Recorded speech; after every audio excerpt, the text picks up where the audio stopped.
Hi everyone, welcome back to my channel. My name is Trisha at Box Homeschool. To give you a little background, I'm currently homeschooling a 4th grader, a 7th grader, and a 10th grader. And I'm in my 11th year of homeschooling. We kind of are going through it, the whole range with elementary, middle, and high school this year. And if you've been around any length of time, I hope you can tell that I really am passionate about home education. It wasn't always this way. I came into it very nervously and with a skeptical heart and mind, but the Lord has really opened up my eyes to the possibilities and opportunities available to homeschoolers. And somewhere in 2020, I had enough friends asking me about homeschooling that I started an Instagram page that just really served as a journal of our homeschool journey, sharing some of our wins and experiences. And then just last year, I started this YouTube channel to be able to talk a little bit more in detail about some of the things we practice in our homeschool, some of the ways we do things, and just a more realistic look about how this plays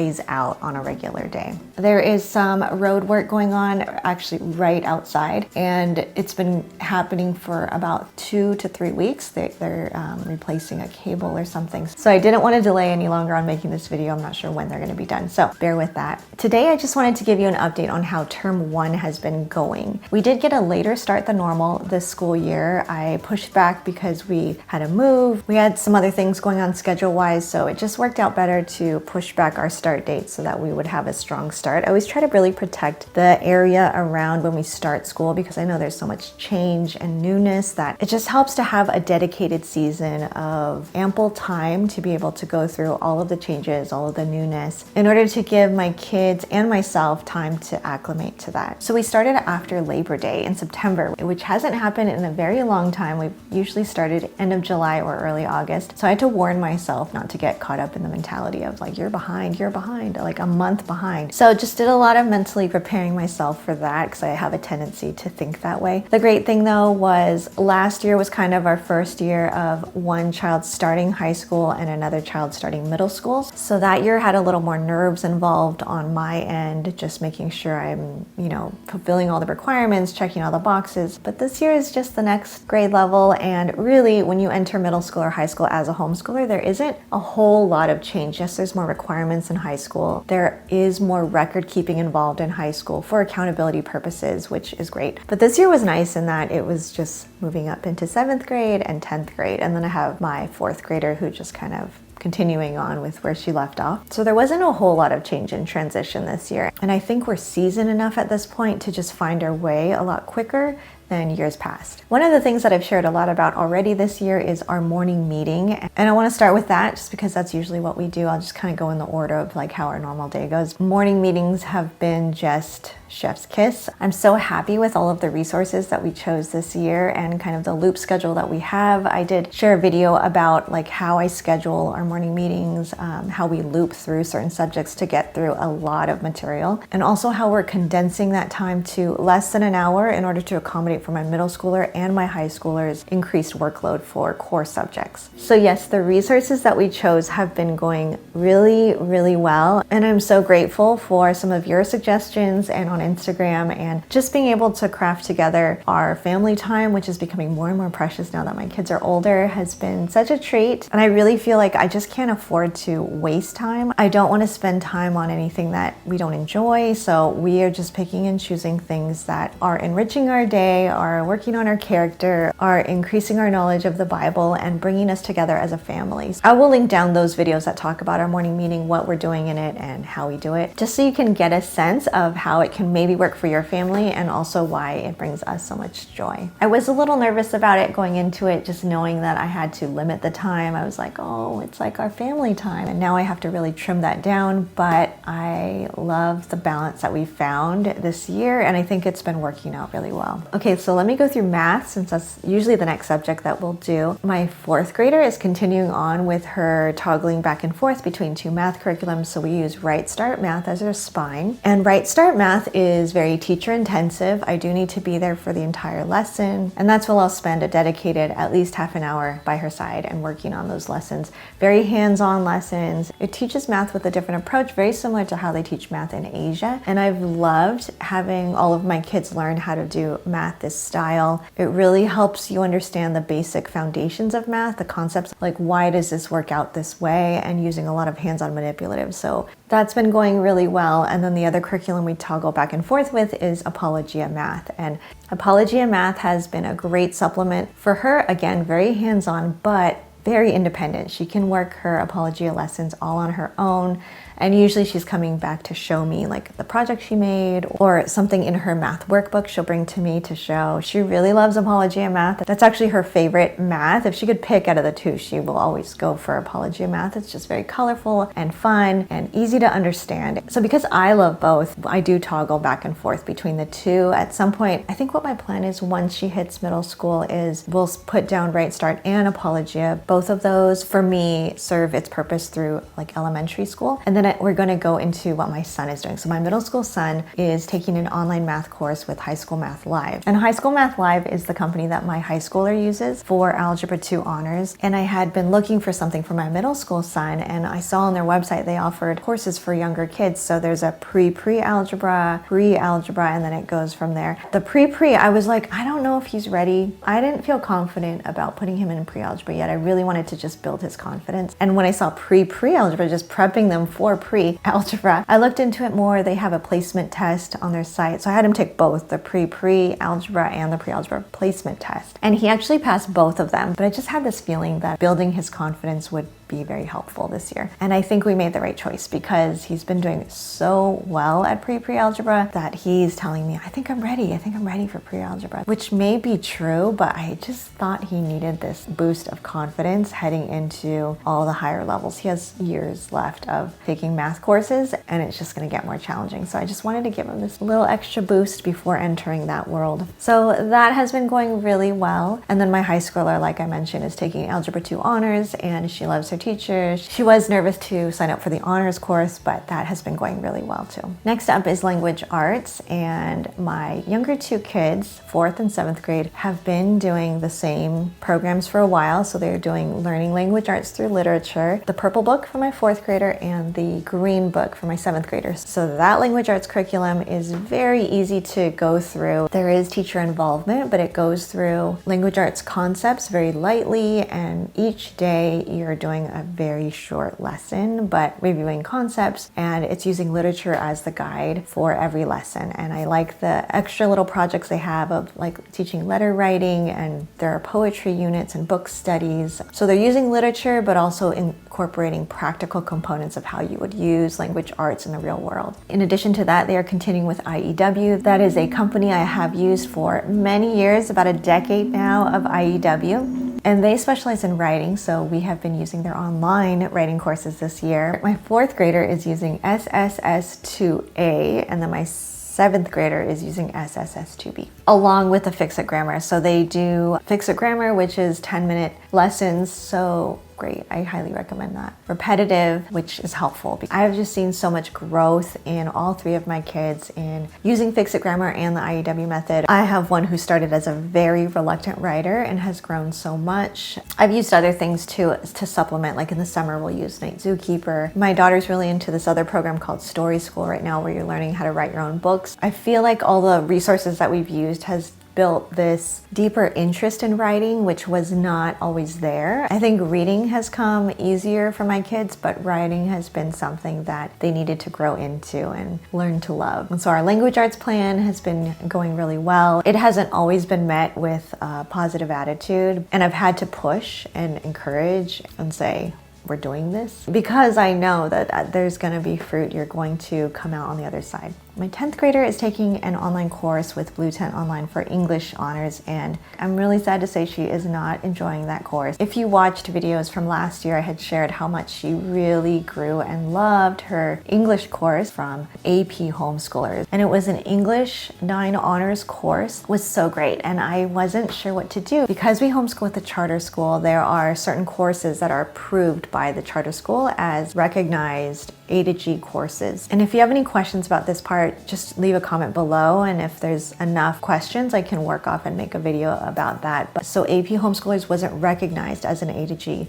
approved course where I am. And we were able to take that course last year because we agreed to do an A to G guide that the school provides, which means an extra set of assignments. So every unit, she had to do an extra set of assignments, 2 to 3 extra writing assignments that were sometimes related to her class and sometimes not. So she was able to pull some assignments she wrote for her official language arts course and submit it as assignments for the A to G guide, but not all of them matched up. So she was a little overwhelmed with trying to fulfill those requirements because she also did an A to G guide for history and dance. So she had 3 AG guides going on. Our goal this year was to eliminate that and find a course that was approved and that she would also be challenged in and enjoy. You just don't know, right? You just try your best to find great courses and look into reviews of teachers. It just doesn't always work out. So at this point, we'll see by the end of the year, but at this point, she does want to go back to AP Homeschoolers next year, do the extra work to fulfill the guide because she really loves their approach. It was actually a lot of work, but she felt like she grew a lot. Feedback was amazing. This one that she's in now, the feedback is not so amazing. I'm pretty sad about how that course is going, but thankful that we can recognize what we want, what's worth doing and not, and it's a lesson learned. But she's gonna see it through and try to work through the confines of that course. Which brings me to science, because she is taking science with Blvd Online as well. She's taking a chemistry honors course there, and that was a course she entered afraid, very, very afraid. She dabbled in chemistry in 8th grade. We did a summer of Sabbath Mood homeschool chemistry. While it was interesting and very well done, she was intimidated by chemistry. She realized, I don't think this is my thing. We didn't do that course in the summer for credit. She just did it for some exposure and she was interested. But now she's in the official chemistry honors course with Blvd Online, and surprisingly, she loves it. I think the instructor helps so much. She loves her teacher. The teacher comes into it with the approach of, I know many of you may not like chemistry, may be intimidated by chemistry, and I'm here to show you that it doesn't need to be that way. So she is coming at it with that approach, and it really resonates with my daughter. The way she explains things, the way she encourages them, and how she challenges them to rethink how they see chemistry. So I'm so thankful for great teachers. I'm so thankful for teachers who take the time to explain things, who care about the whole child and just really have a passion for the subject and aim to share that passion with their students. Staying on the topic of science, this is the first year that I am doing 3 different sciences. I've always had at least 2 students combined for science, if not all 3. So my 10th grader is doing chemistry honors. My 7th grader is using general science with Apologia, and we are using the self-paced version. I really thought he would just gravitate towards a self-paced course because I walked through the self-paced course with him a few times and I thought it was great. If you have auditory or visual learners, it's so great. Everything is read aloud to you. The text may be overwhelming to some, and so just the fact that they read it aloud to you and you can follow along on the screen. There's photos. There's also videos within that just show extra things that they're talking about in the text. I thought it was really great. The tests are in there and those are auto-graded, which is even better. But surprisingly, my son kind of goes back and forth. He sometimes wants to read the textbook and not listen to the audio, which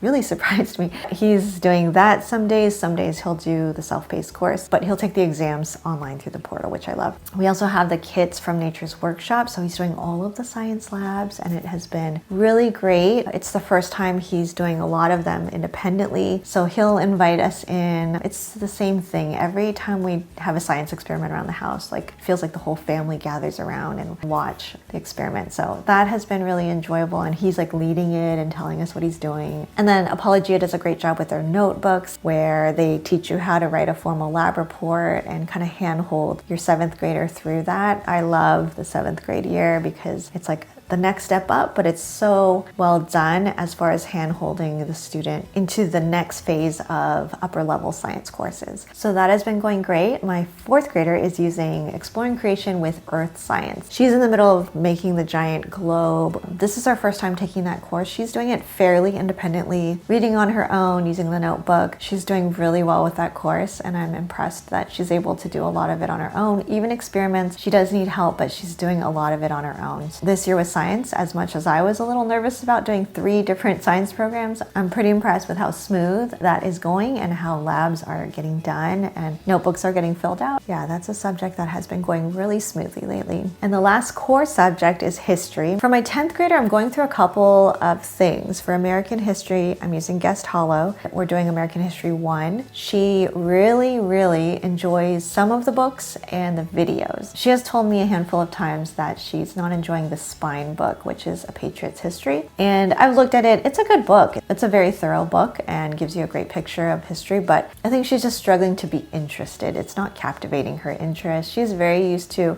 reading living books, kind of feeling like you're part of the action, part of the adventure. So this has more of a little drier style of writing, but she's still powering through and learning a lot. We're pairing that with the government and econ course from Guest Hollow, and that is one she's really enjoyed. It's a government, econ, and personal finance course, and she's doing it pretty independently. I just printed the workbook for her, make sure that she has the books that she needs for each week from the library. The one thing she's really enjoying is just the practicality of it. There's a lot of video links in there suggested, and so she's watching those before she reads, and it kind of just whets your appetite for the books to read and the topics coming up. So she has really enjoyed that. There's like sometimes a Simpsons video or TED Talks or documentaries on different topics in finance and government. Yeah, so that has been going really well. I'm impressed with Guest Hollow. I like the variety. I think it's just a very different style of curriculum than other things that we've used. The main reason sometimes we'll change a curriculum or just try another company is for that fact, is variety helps with our longevity. Sometimes it's hard for me to stick to the same company year after year after year unless they are really solid and building upon, because it just gets boring. So historically we have always kind of tried one new company each year or switch back to a company that we've used before just to kind of change things up so each year doesn't feel monotonous. Now my 4th grader and 7th grader are doing history together, and that's when we'll do together. I'll sit with them and do all the reading out loud. So we are using Knotgrass's Uncle Sam and You, and I have a whole flip through video of that one if you want to take a look at everything that comes into the bundle. It is such a great curriculum to use during an election year or in prep for an election year if you want to plan for that down the line, or if your kids are interested in the elections coming up this year, it might be something worth looking into for the next school year for you. Yeah, it has been great. Each lesson is about 2-3 pages of reading. There's a lot of photos in it, which has been fun. We are also using the literature portion, and I've found that can get a little overwhelming to read the lesson. There's also the Citizen's Handbook, which is an additional hardcover book that has original sources, original documents, like the original speech that President Calvin Coolidge gave to address a tragedy, which is really cool to read those sources. I highly recommend that. The literature is really great too. It just could get overwhelming. So what I have been doing on some days when I look at how much reading is for the day, like the actual textbook is not a lot of reading, but sometimes I would save like the chapter from the Abraham Lincoln biography for the next day or a day I didn't assign history to kind of keep up with it, to not overexert my voice, and also to keep our history lesson like reasonable. One thing that I have really enjoyed is Homeschool History, which is part of Knotgrass. You can subscribe to Homeschool History. I believe it's $1 a month, and it coincides with your Knotgrass lesson. So they have a whole program for each of their curriculum subjects, and you just click on, once you subscribe, you click on the curriculum that you purchased, and it lists out by lesson. There's a link like lesson 5, and you click on that, and there's all these videos or articles that supplement the lesson. And similar to my daughter with her government course, the videos are just really great to build interest, and sometimes I'll try to do that before I actually read. So they already have a picture and some idea of what we're about to go more in depth into. There was a really fun video where they had a sleepover at one of the archives buildings, and they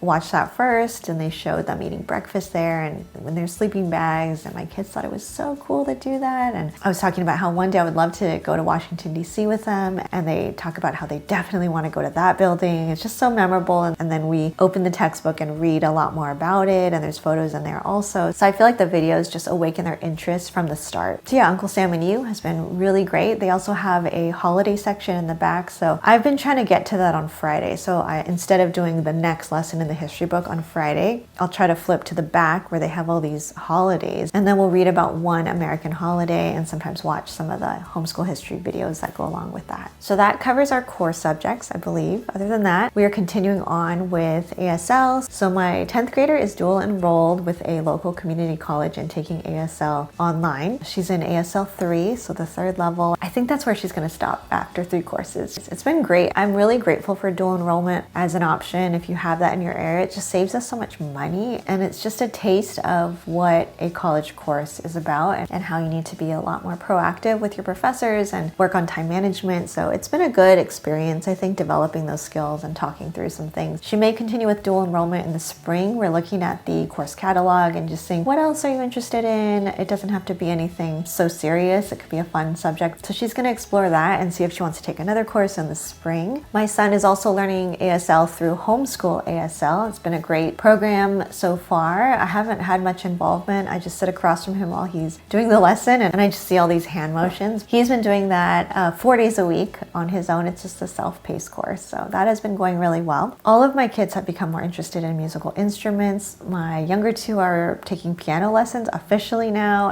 and that has been a big change for us. We drive out to someone for a lesson, and I've been able to really see them grow a lot in their skills. They started off with Hoffman Academy, which is a great place to start. Very affordable compared to now that we're paying for private lessons. The Hoffman Academy is a great starting point to see them have so much foundation down already before paying for the private lessons has been a big blessing and definitely a money saver. I will leave a link below. I think I have a 10% code that I'll share below too. And then my oldest daughter has been playing guitar and singing and has been helping with the worship team at her youth group, which is also my son's goal once he hits high school. Everything has started. 4 out of 5 of us serve in our children's youth ministry, and I help lead a young moms ministry, and that has already kicked off. And I also serve with our discipleship ministry and started meeting with someone new recently for a season. And driving our kids around to their different lessons is continuing on. We are trying to, probably like everyone else, just trying to find balance in this busy season. 3 kids and a lot of activities. But we have pared down a little bit with activities just to make room for the extra school and some of the new interests that have come up. So that sums up our homeschool life in term 1. I know I touched on a lot of things very briefly. Let me know in the comments if you have any questions at all about anything. I'll definitely go through and see if there's anything worth making a more in-depth video on. I hope that your term 1 went well. Let me know how your term 1 has been going, and I will see you in the next video.